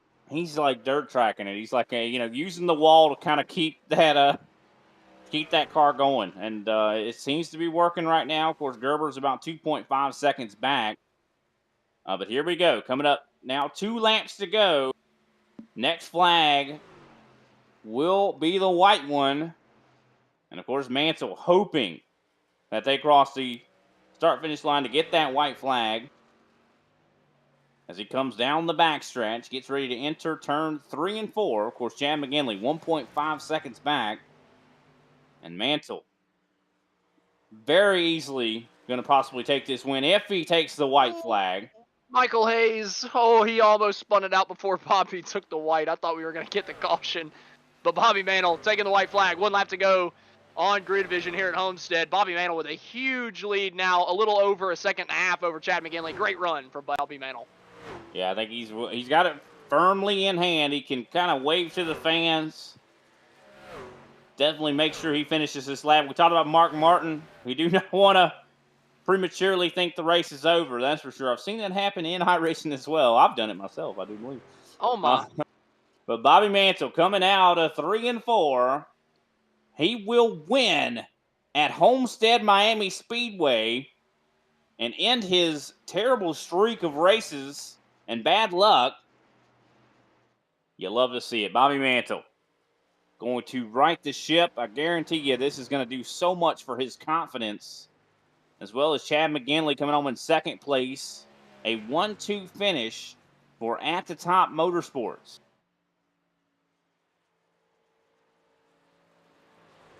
Great run from At the Top. We've kind of come to expect it at this point. I mean, my goodness, they've just kind of etched themselves as the leaders of this series, man. I mean, At the Top has just been dominant here the last couple months. Again, at Homestead, just making it happen. Every single week, it seems we've got one of these 2 guys up here at the front, winning the race. Great job from Bobby Mantle. Good job from Chad McGinley. Led a lot of laps, finished P2.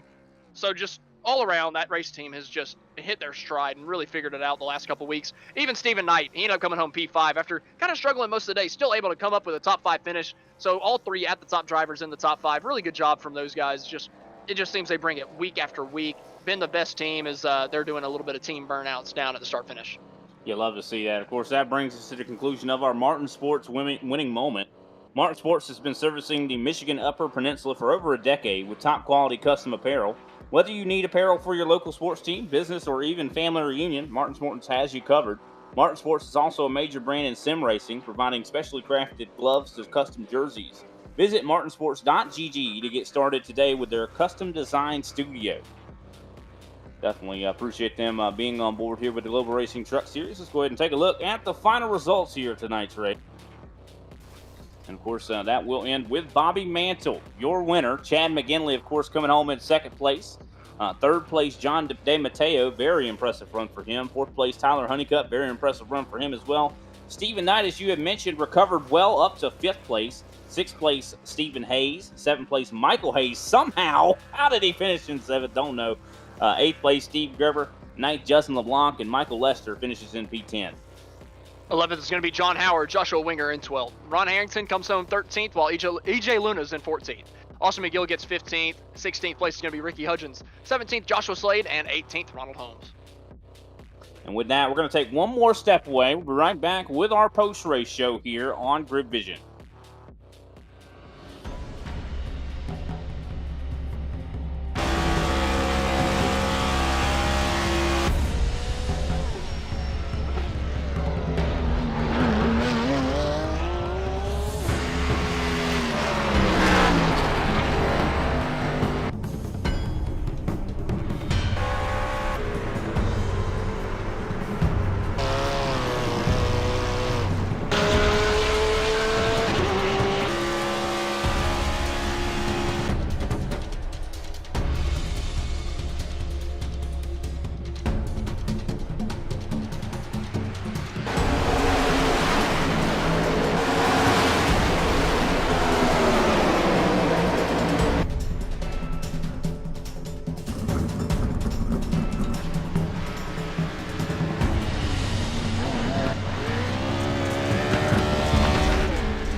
Welcome back to Grid Vision's post-race show for the Global Racing Truck Series here at Homestead-Miami Speedway. We're going to go ahead and talk to, of course, our third-place finisher, John DeMatteo, joining us in the booth. John, do you read me?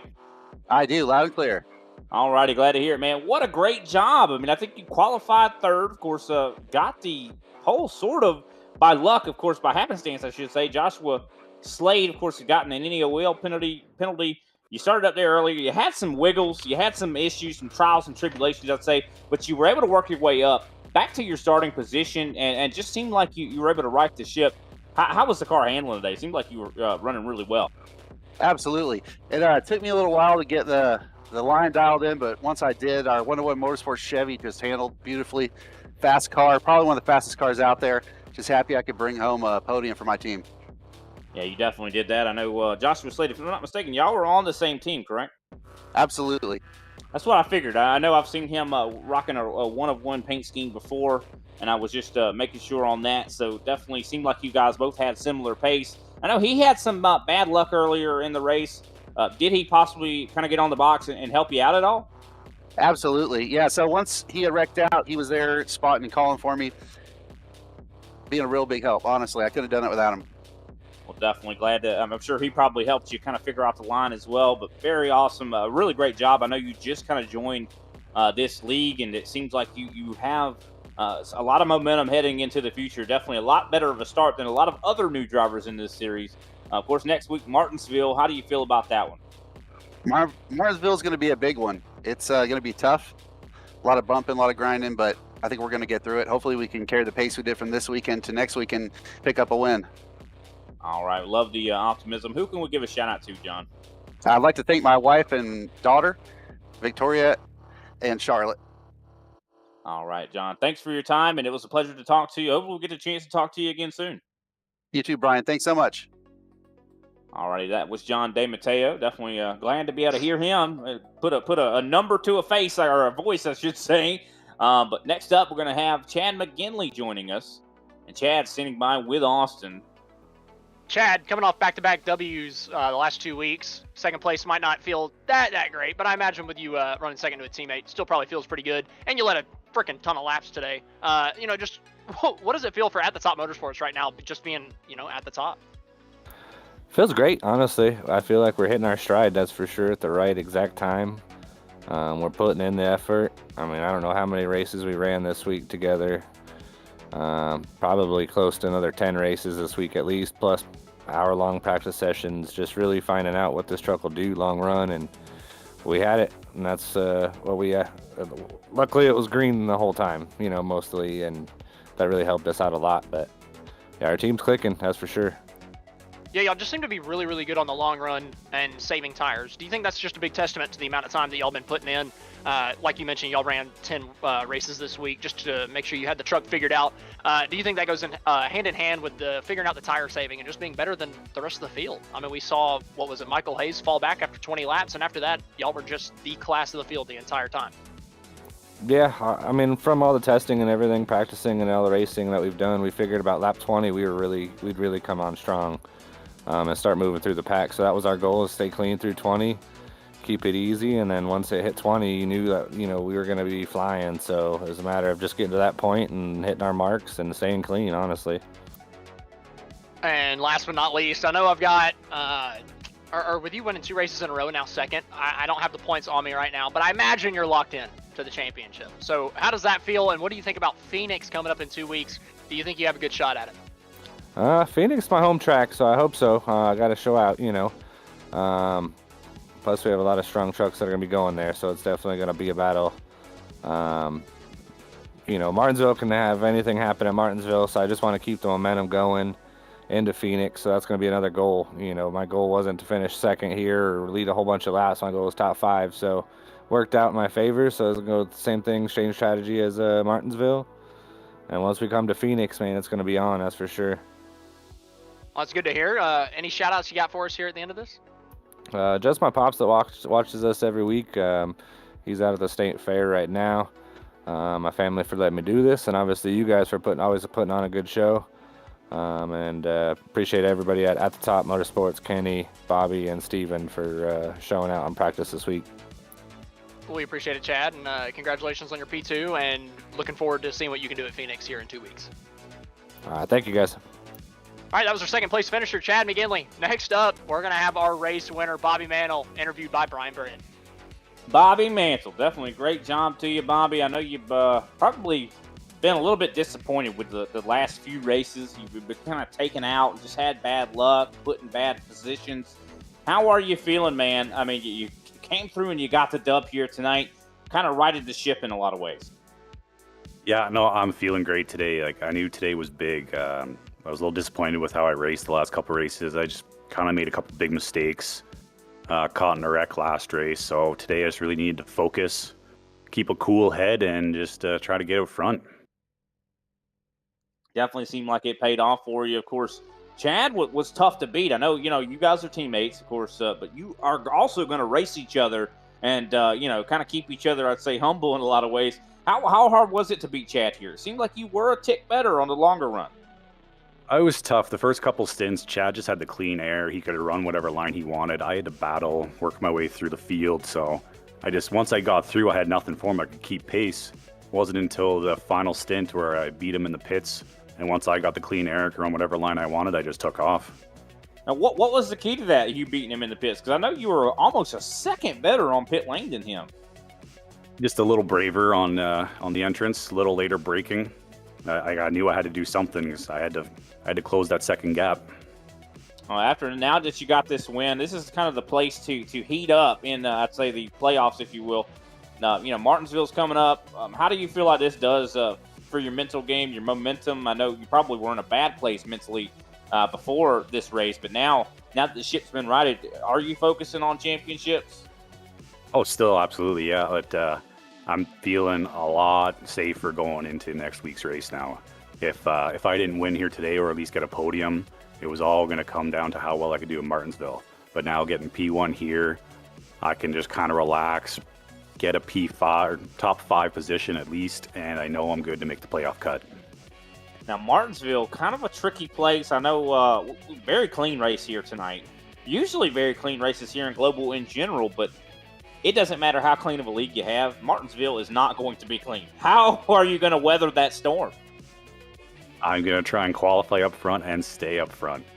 You end up in the back of the pack. Usually that's when you get into trouble. And could end up in a parking lot situation with nowhere to go and just get collected in the wrecks. So my plan is just to keep a clean truck and stay up front if I can.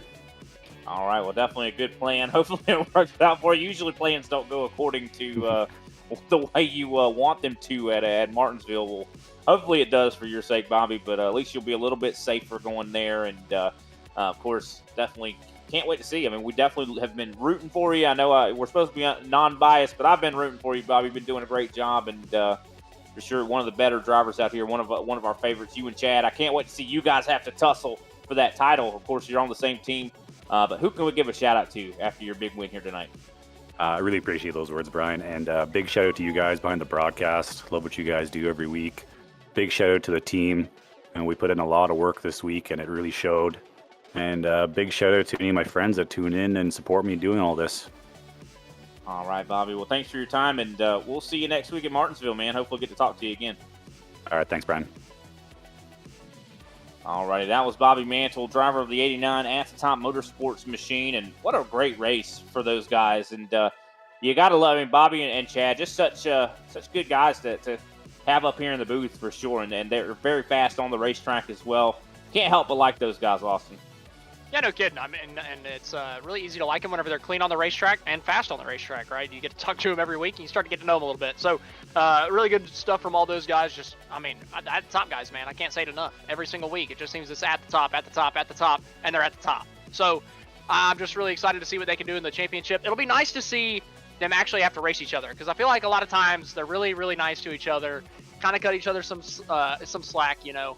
But going into Phoenix, they're going to have to race each other. We're going to have two of them racing each other for the championship as long as Mansell gets that top 5 next week. So I'm hoping that we can actually see them really, really kind of go balls to the wall and not cut each other those breaks that we typically see. No, I definitely agree for sure. And I think that this is also going to provoke the Lone Star camp, because I think that's the other team that really wants to seal the deal with this Final Four. And I think today probably was a wake-up call for Lone Star. I think in a lot of ways they're going to probably look at this and say, hey, we got to do better. We got to come to Phoenix a lot more prepared than we came to Homestead. So we'll have to – hopefully that's going to be the case. Of course, as well, you got 5 aces, Steve Gerber. They're going to be putting everything, I think, into as well, getting a championship. So we got a lot of storylines that are going to be happening in Phoenix in a couple weeks. Of course, Martinsville is going to be as well, going to be a lot of storylines. I can't wait. Definitely looking forward to it for sure. But, of course, make sure you tune in tonight as well. We're going to have at 9 p.m. Eastern Standard Time the RGR Kailu Glass Cup Xfinity Series. If you're not tired of Homestead yet, we're going to be going back to Homestead, but this time in the Xfinity car. I do believe 167 laps there, so going to be a long one, but it's going to be good. Those guys have been putting on some great races, very clean races there in that Xfinity car. We've seen, of course, the Cup car in the NIS. We've seen the trucks in, of course, today. And we're also going to get to see the Xfinity cars as well. So we've got the trifecta here on Grid Vision. But with that, I do believe that brings us to our conclusion of today's broadcast. We definitely appreciate everybody out there tuning in. Of course, also appreciate Austin Edstrom for being my co-commentator. Austin Derbyshire down behind the cameras. Want to give a big congratulations to Bobby Mantle for the victory here today, as well as anybody else. I want to also thank anybody else that's involved with Grid Vision that makes this happen as well, and the Global Racing Truck Series guys. With that, my name's Brian Britt. We'll see you next time.